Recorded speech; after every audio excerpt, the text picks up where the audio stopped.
পশ্চিমবঙ্গ মাদ্রাসা পর্ষদ থেকে যে তোমাদের টেস্ট পেপারটি দিয়েছে সেই টেস্ট পেপারের সমাধান করব।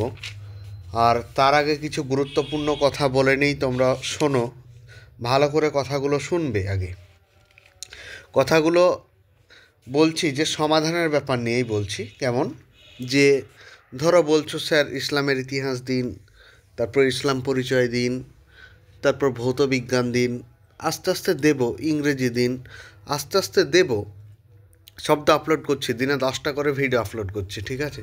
তোমরা অল্প অল্প করে দেখো। আশা করি এভাবে যদি কয়েকটা দিন দিই, এক সপ্তাহ ভিডিও দিলেই তোমাদের সব শেষ হয়ে যাবে, ঠিক আছে?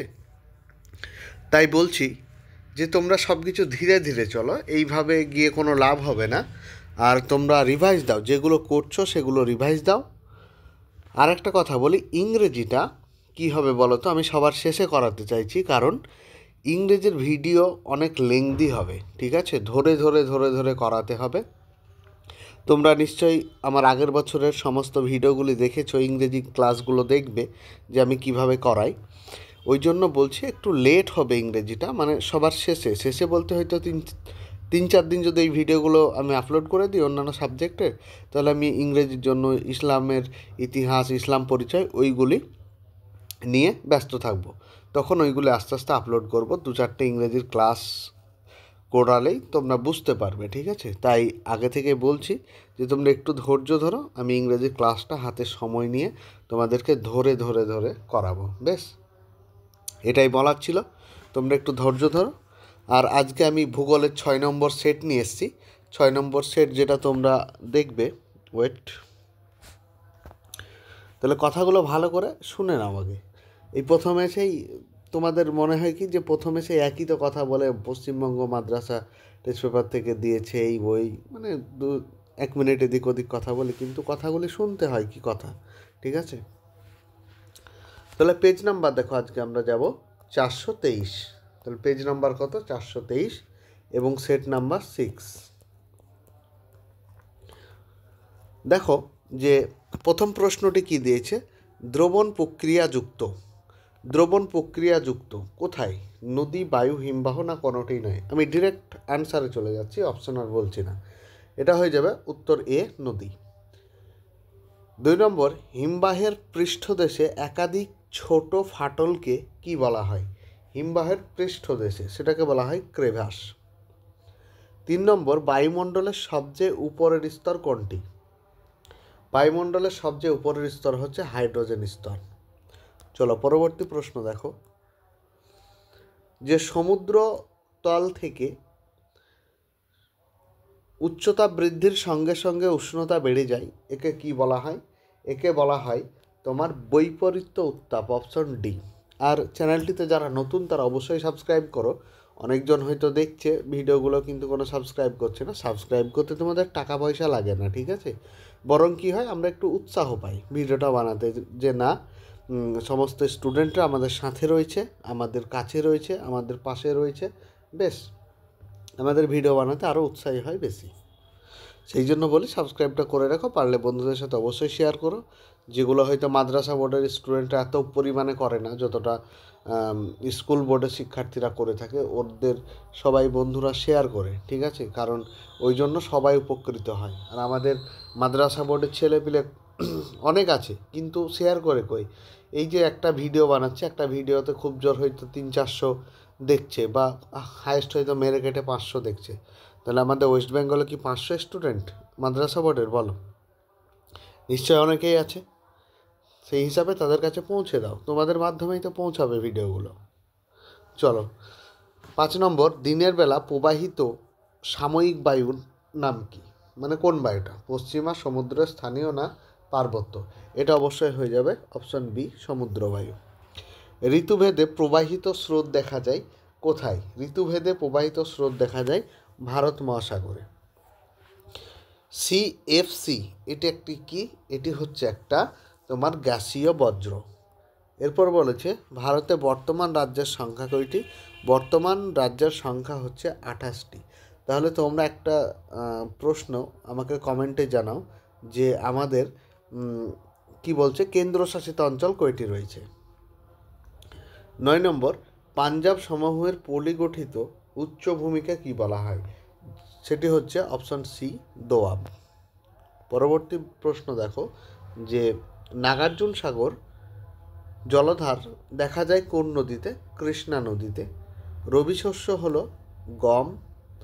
একটি অবিশুদ্ধ কাঁচামাল হচ্ছে আখ। তারপর ভারতের সবচেয়ে ব্যবহৃত পথ কোনটি? সবচেয়ে ব্যবহৃত বেশি পথ হচ্ছে বর্তমানে রেলপথ। 14 নম্বর দেখো ভারতের সর্বেক্ষণ বিভাগের দপ্তর অবস্থিত কোথায়? না সেটি হচ্ছে উত্তরাখণ্ডের দেহরাদুনে। চলো পরবর্তী প্রশ্ন দেখো। পরবর্তী প্রশ্ন দেখো যে বিভাগ খ থেকে করতে হবে তোমাকে 2-এর 1, যেটি সত্য আর যেটি মিথ্যা সেটি লিখতে হবে। প্রথম প্রশ্ন হচ্ছে নদী সঞ্চয়ের কার্যের ফলে, কার্যের নয় এটা হবে, এটা কার্যের হবে, প্রিন্টিং মিস করেছে। কার্যের ফলে পলল বেদনী সৃষ্টি হয়, এটি কি? না এটা হচ্ছে অবশ্যই সত্য। ঋতু পরিবর্তন দেখা যায় মৌসুমী জলবায়ু অঞ্চলে, অবশ্যই এটিও সত্য। 3 নম্বর উষ্ণ ও শীতল স্রোতের মিলনস্থলে হিমপ্রাচীর তৈরি হয়, অবশ্যই এটিও সত্য। 4 নম্বর মরুশিখর দক্ষিণ ভারতের সর্বোচ্চ শৃঙ্গ, এটা তো জানাই একদম মিথ্যা কথা বলছে এরা। পরবর্তী প্রশ্ন মরু মাটিতে জৈব পদার্থের পরিমাণটা কম থাকে, এটা অবশ্যই ঠিক বলেছে, সত্য। পরবর্তী প্রশ্ন দেখো উপগ্রহ চিত্র বিভিন্ন সংকেতের সাহায্যে দেখানো হয়, এটি মিথ্যা। চলো পরবর্তী প্রশ্ন 3 নম্বরের শূন্যস্থানগুলি আমরা পূরণ করি। প্রথম প্রশ্ন হচ্ছে পেডিমেন্টের নিচে ড্যাশ ভূমিরূপ গঠন হয়। পেডিমেন্টের নিচে যে ভূমিরূপটি গঠন হয় সেটা হচ্ছে বাজাদা। পরবর্তী প্রশ্ন শীতকালীন বৃষ্টিপাত হয় কোন অঞ্চলে? মানে এটা হচ্ছে ভূমধ্যসাগরীয় অঞ্চলে, ভূমধ্যসাগরীয় জলবায়ু অঞ্চলে। বেশ।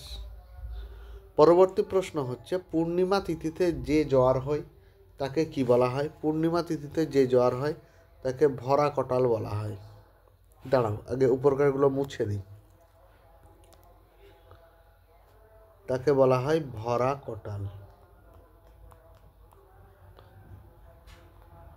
পরবর্তীতে দেখো যে নর্মদা নদী ড্যাশ সাগরে পতিত হয়েছে, এটা তো আমাদের অজানার কিছু নেই, খাম্বাত উপসাগরে। কেউ যেন আরব উপসাগর লিখবে না, ঠিক আছে, খাম্বাত উপসাগরে, এটা খ। চলো পরবর্তী প্রশ্ন দেখো ড্যাশ রাজ্যে ভারতের মধ্যে চা উৎপাদনে প্রথম? এটা তো আসাম বা অসম, অসম রাজ্যে ভারতের মধ্যে চা উৎপাদনে প্রথম। চলো পরবর্তী প্রশ্ন দেখি কি বলেছে যে উপগ্রহ চিত্রে উদ্ভিদকে দেখানো হয়, তাহলে দেখানো হয় উদ্ভিদকে কোন রং দিয়ে? ঠিক আছে, এটা অবশ্যই উত্তরটি হয়ে যাবে লাল রং দিয়ে। এরপর 4 নম্বরে বলেছে যে বাম স্তম্ভের সঙ্গে ডান স্তম্ভ মেলাতে হবে, ঠিক আছে। তাহলে প্রথম প্রশ্ন দেখো যে আবদ্ধ শৈলশিরা, এটা আমরা জানি যে নদীর সৃষ্টি একটি ভূমিরূপ, তাহলে এটি হয়ে যাবে বি। হাইগ্রোমিটার সবারই তো জানা, বায়ুর আর্দ্রতা পরিমাপক যন্ত্র, অপশন সি। তারপর বিষাক্ত বজ্র যেটি হবে সেটি তো পারদ হবে, অপশন ই। তারপর দুন যেটি হচ্ছে দুন, দেখো এখানে দুনের অপশন দেয়নি, এখানে প্রশ্নটা দিয়ে রেখেছে কিন্তু এইদিকে দুনের অপশনটা দেয়নি, ঠিক আছে। চলো পরবর্তী দেখি যে দেরাদুন হচ্ছে আমরা তো জানি উত্তরাখণ্ডে, যেটা অরণ্য গবেষণাগার কেন্দ্র। তারপর হচ্ছে আরএফ যদি আমি বলি তাহলে ঠিকঠাক যায় না, কিন্তু যদিও অপশন অনুযায়ী আরএফ সেন্সর হচ্ছে, ঠিক আছে।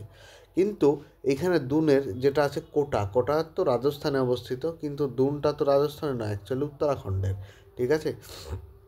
তাহলে এখানে তোমার যে দুন উপত্যকা সেই উপত্যকার সাথে কোটাটা যায় না। বেশ, তাহলে এটা একটা হয়তো ভুল বোঝাবুঝি হয়েছে। চলো তারপর দেখি। তারপর হচ্ছে যে প্লাবনভূমি কি? প্লাবনভূমিটা তোমরা একটু দেখে নাও। প্লাবনভূমিটা উত্তর আমি দেখো লিখে দিয়েছি যে মধ্য ও নিম্ন গতিতে নদীবাঁক থেকে উপত্যকার শেষ সীমা পর্যন্ত বন্যার ফলে পলি জমে যে উর্বর সমতল ভূমি গঠিত হয় তাকে বলা হয় কি না প্লাবনভূমি। ঠিক আছে, তোমরা একটু দেখে লিখে নিও। চলো পরবর্তী প্রশ্ন দেখো। পরবর্তী প্রশ্ন হচ্ছে যে লোয়েস শব্দের অর্থ কী? লোয়েস শব্দের অর্থ সেটি কি হবে বলো তো?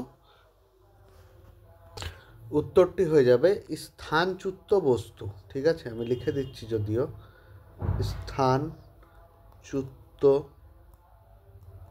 বস্তু। পরবর্তী প্রশ্ন দেখো, ITCZ এর পুরো নাম কি?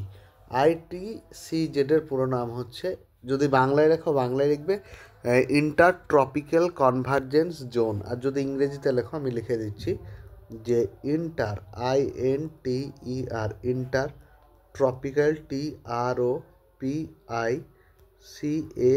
ইন্টার ট্রপিক্যাল কনভার্জেন্স,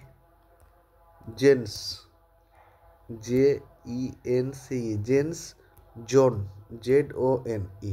এটা তোমরা বাংলাতেও লিখতে পারো হর্ষই দন্তার নয় টয় আকার ইন্টার, এইভাবে। ঠিক আছে, পরবর্তী প্রশ্ন দেখো, বহিঃস্রোত সমুদ্রের কোন ভাগ দিয়ে প্রবাহিত হয়? সেটি হচ্ছে সমুদ্রপৃষ্ঠ। ঠিক আছে, তাহলে উত্তরটি কী হয়ে যাবে? সমুদ্রপৃষ্ঠ। সমুদ্রপৃষ্ঠ। চলো আমরা এবার এটা একটু পরিষ্কার করি স্ক্রিনটা, না হলে পরবর্তীতে লেখার জায়গা পাবো না। ভারতের একটি প্রবাল দ্বীপ আমরা অবশ্যই জানি যে লাক্ষাদ্বীপ। তাহলে এখানে লিখে নিই যে লাক্ষাদ্বীপ। পরবর্তী প্রশ্ন দেখো, দক্ষিণ ভারতের গঙ্গা বলা হয় কোন নদীকে?